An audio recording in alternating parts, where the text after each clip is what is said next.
C'est une colère sourde, contenue depuis des mois, brutalement sortie de son silence le 9 août dernier. Ce jour-là, Alexandre Loukachenko est réélu pour un nouveau mandat, son 6e à la tête de la Biélorussie, avec plus de 80% des voix. L'opposition crie à la fraude massive. Le lendemain, des milliers de Biélorusses descendent contester les résultats dans la rue. Passage à tabac, torture en détention, arrestation en masse, la répression est brutale.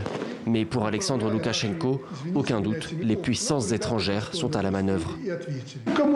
Nous avons enregistré tous les appels venant de l'étranger. Ils viennent de Pologne, de Grande-Bretagne ou de la République tchèque. Ces gens contrôlent, excusez-moi l'expression, mais ils contrôlent nos moutons. Ces gens ne savent pas ce qu'ils font. Est-ce le début d'un printemps biélorusse? Le mouvement est en tout cas inédit. Le 16 août, plus de 100 000 personnes défilent dans la capitale. C'est le plus grand rassemblement d'opposition du pays en 26 ans de dictature. Rassemblement à l'appel de l'opposante Svetlana Tikhanovskaya, professeure d'anglais de 37 ans, devenue malgré elle candidate à la présidentielle après l'emprisonnement de son mari.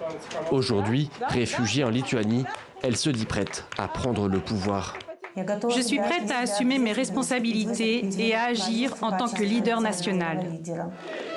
Malgré son exil forcé, le mouvement ne faiblit pas. C'est même tout le contraire. Alexandre Loukachenko perd ses soutiens traditionnels. Les ouvriers lâchent à leur tour celui qu'on surnomme Batka, le père. Désormais dans les usines, le chef de l'État n'est plus le bienvenu. Merci, j'ai tout dit. Vous pouvez crier.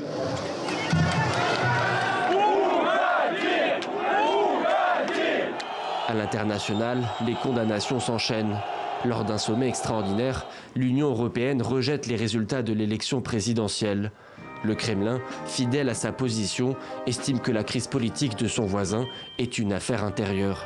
Alors que le président français, Emmanuel Macron, propose une médiation. Pour l'instant, celle qu'on appelle la dernière dictature d'Europe tient encore debout. Mais pour combien de temps ?